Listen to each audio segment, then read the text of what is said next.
It was a busy place, with people arriving from all over the Viking world to visit, trade and settle. In this multicultural society, people have different appearances, languages, religions and possessions. The remains of part of this thriving city were found right here, and by carefully piecing together all of the archaeological evidence and what we know from other sources, you can now visit the Viking Age.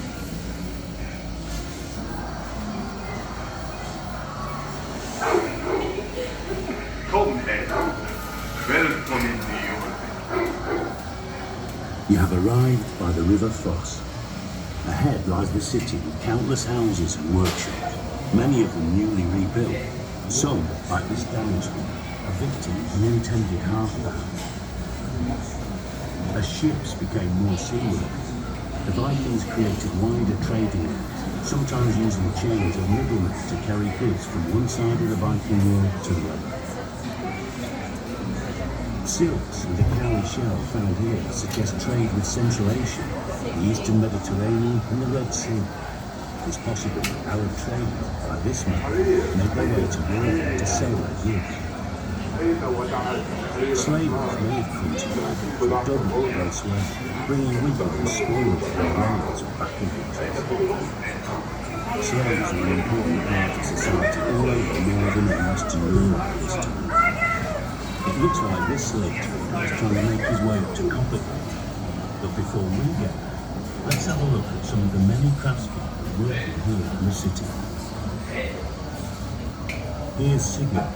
He's using animal bones and antler from deer to make some everyday objects such as comb cases, scales, and bone pins. Making a comb from antler could be very time-consuming, but the ones found here were made from many pieces riveted together and decorated. We know that the Vikings liked to keep themselves well-groomed, as we found many combs in the excavations, as well as items such as tweezers and even ear screws. We'll now head away from here towards the street, Copperfield, and meet some more of the people who lived in the old town. We know that Viking pigs were quite short and had a long snout like a wild boar.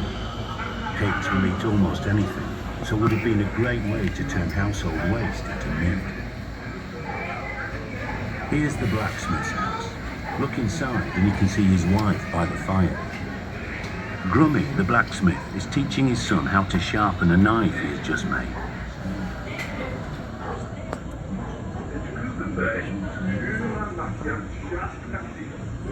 Viking age smiths were masters of their craft, and here in Jorvik they made everything from needles to beautifully ornate panels.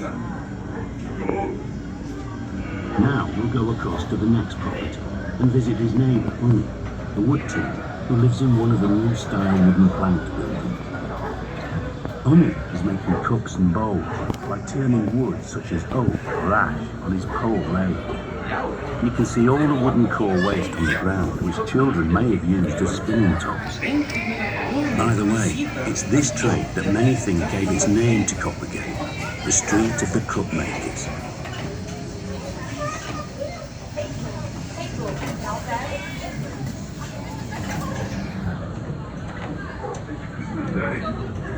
Another building is being built behind Unni's house.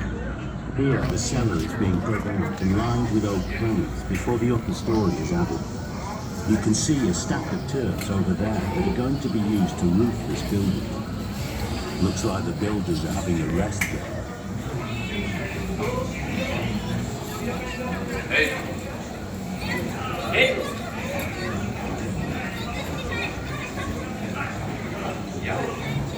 This family also look like they're taking a break. The children are being taught to play Nefertiti by their grandparents. We found a wooden gaming board and lots of playing pieces here made from bone, wood and ivory, so it must have been a popular pastime. Let's go back towards the river where big trading ships have been that have come up from the North Sea. Here, traders are unloading their goods alongside fishermen cleaning their catch. Goods and raw materials from across Britain, as well as rare and valuable items from further afield, were brought into Jorvik here. Iron alloy bars from Britain alongside amber, sharpening stones and walrus ivory from Scandinavia, and good wine from the Rhineland. Jorvik was truly bustling, a vast international trading centre. Here's some fishermen cleaning their catch and mending their nets. Fish from the rivers and the sea were brought into Jorvik, and we found thousands of fish bones that tell us exactly what the people ate, which included lots of fish, eels, and even oysters. So these men are probably doing a roaring trade. Have a look at the man gutting the fish. His face has been reconstructed based on a skull that was found in York. Later on in your visit, you'll see more real faces like this.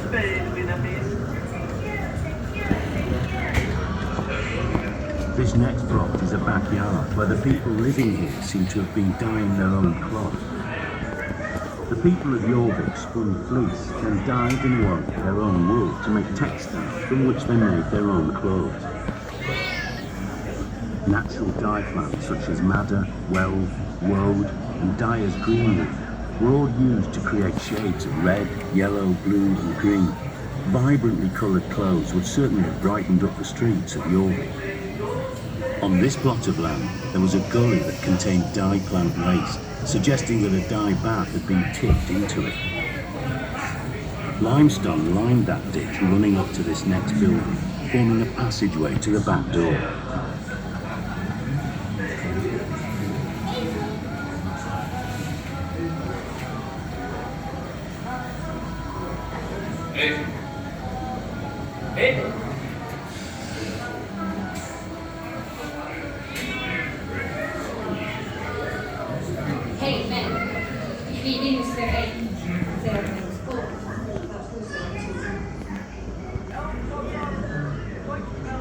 We are now entering one of the new style oak planked buildings. We're still discussing whether these buildings were one or two stories, but they all had rooms or cellars below ground level.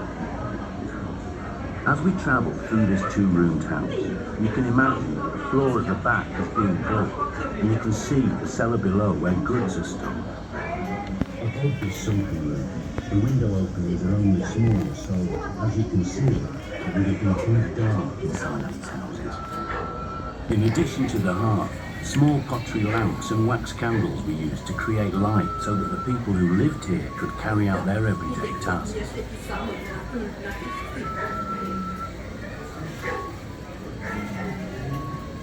In this front room, you can see a woman working at the loom, which was used to weave woolen cloth for clothing and blankets.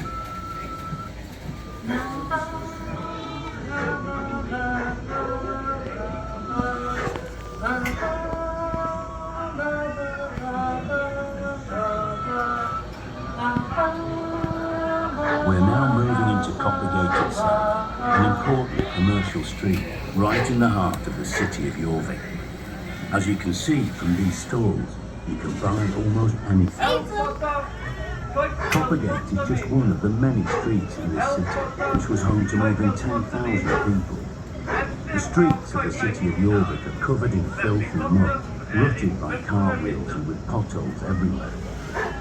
This leather worker seems to be having a problem sewing his shoe pieces together and looks like he has Viking's disease, or Dupuytren's contracture. You can see it's caused the fingers on his hand to become clawed. It's a genetic disorder that runs in families and seen particularly in middle-aged men. Tradition has it that it originated with the Vikings who spread it throughout northern Europe and beyond to travel and intermarry. This couple here are arguing about what to have for supper, meat or fish, and it seems that life hasn't changed too much over the last 1,000 years. They're arguing in Old Norse, but if you listen carefully, you can hear Old English, Mid-Welsh, and Old Irish all being spoken in this street. Here's a food seller trying to sell this wealthy-looking woman a cabbage or something. It doesn't look like the type of thing that would tempt her or her young baby. This woman looks like she's struggling to cross the road. We only found 2 complete skeletons in the excavations here, and this woman is based on one of them. You can see Nee, that she's walking ik with a sta op crutch overgang due to her nog hip bij. problems and Je valt mee. arthritis. You can find out more about her in the calories to come.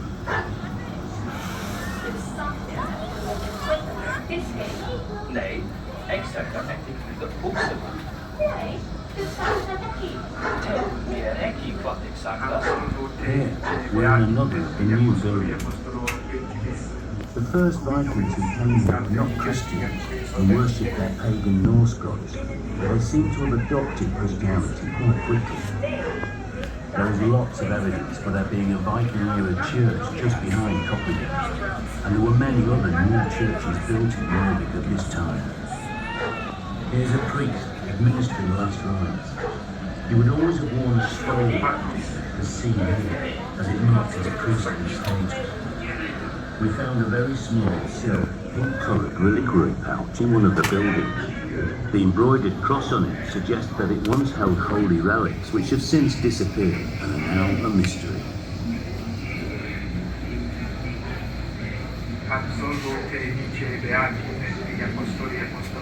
Each property is separated from the next by woven wattle fences. We know from the 5 tons of animal bone found in the excavation that the people's diet was quite similar to ours, with lots of beef, pork and mutton, as well as poultry and fish. Supplying this food may have been one of the reasons for the major changes in the countryside we see around Jorvik at this time. In this backyard, animals have been slaughtered to provide meat and other resources. Body parts of cattle must have been a fairly familiar sight and smell around Viking Age Europe. As well as supplying meat, cattle carcasses also provided horn and hide, both valuable resources for making everyday items. Stomach contents and cow dung were other byproducts of this slaughter. There must have been loads of flies breeding in rubbish bins and dumps across the city.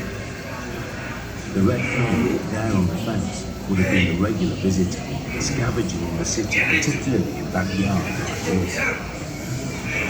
Toilets would also have been situated in the backyard.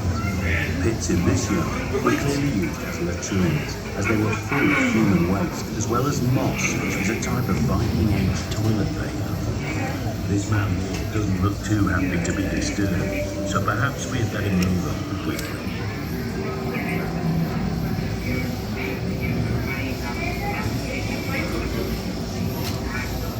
Here we are in our final house. In the excavations at Copenhagen, we found a few Viking-age musical instruments, including a set of panpipes which can still be played. Music, saga-telling and poetry must have been important in the Viking world. Iceland and Scandinavia have cultures rich in storytelling, traditions that developed in Viking times. Norse mythology, which conjures up gods and monsters living in known realms, still captures the imagination today, and we can picture what it was like sitting around a hearth, enjoying tall tales of magic and bravery. Yeah, I mean, peaks are quite, they can be, peaks can be, have to live outside the city. Peaks you can bring into the city, we've got evidence for them being here.